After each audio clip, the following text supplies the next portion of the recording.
Hey everybody, welcome back to the channel. Appreciate you joining us. Thought I'd do a quick video. We've had a number of questions about what all is included in our kit that we're going to be hopefully shipping out here in a couple weeks. So I thought I would put together a quick video. Some of this is going to be subject to change because we're still still trying to put this together, but for now this is kind of where we are with it. But you'll see we had fitted cases made, and they turned out really good. We're really happy with them. They're all EVA foam cut.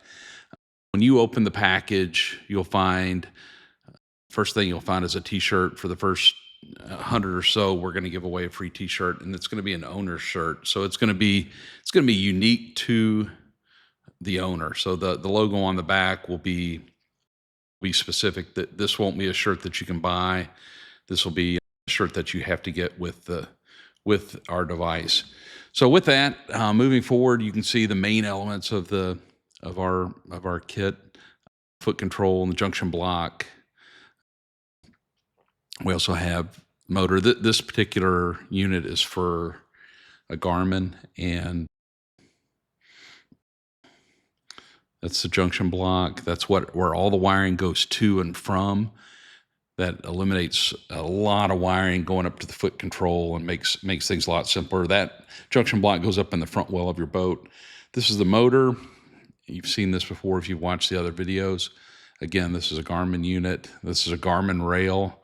This is the new rail, which I haven't shown. Those are centering rings, which we're going to do a full rail video because it deserves a lot of attention. I wanted to make sure that it was right and done before I did so. So we'll probably put that video out here in the next few days. But that's the rail. It's flipped around so it can bolt together and fit in the package. So that's not the way it's going to sit, but that is the new rail, and we're real happy with that. So you're probably wondering, where are all the small parts? Where are the cables? Well, they're underneath. So we had the case made with a cutout on the underside. It kept it from being any bigger than it needed to be. So we're waiting for a fitted box for the cases, but it ended up being an odd dimension, so we're having to have little boxes made. This box has got a lot of our small parts, and the way we wanted to do that, I really don't like Ziploc bags. Not that you can tell from this video, but we wanted to put together cases with screws organized by grouping. So that's what you're seeing there. This is a perspective mount. So this, if you choose that option when you purchase, this will be an upgrade in the $100 range. That'll give you a perspective mount. You'll see I'm holding now the magnetic sensor for the pivot.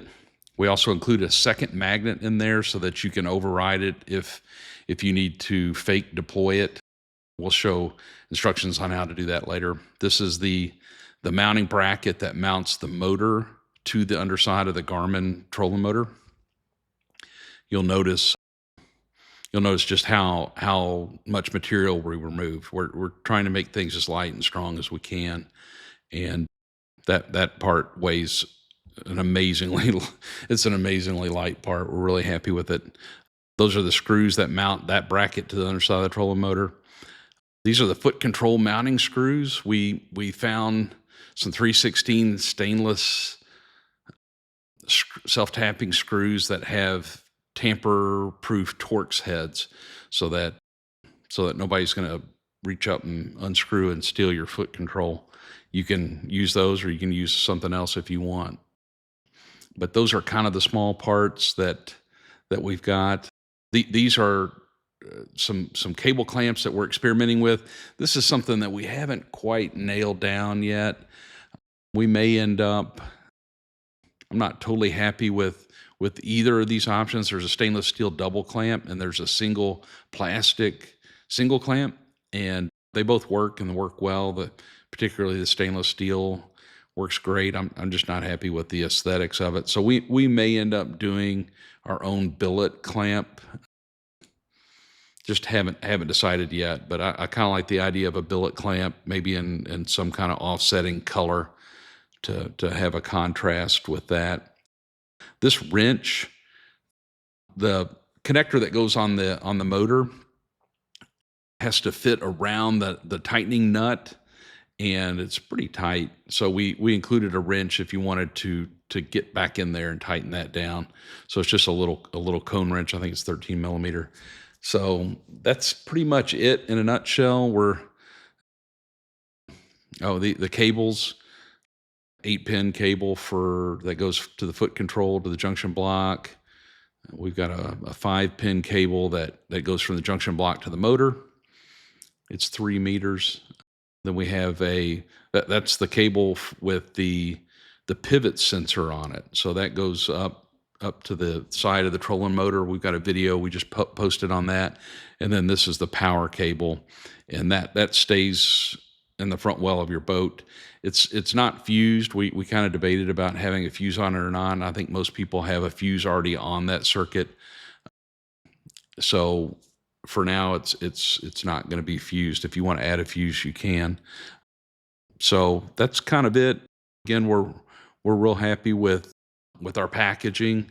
The cases turned out great. We ended up having to buy 500 at a time, so we've got a lot of them. Got a huge storage room full of cases. So anyway, that's kind of it in a nutshell. And again, we're real happy with it and look forward to getting it out soon. Thanks.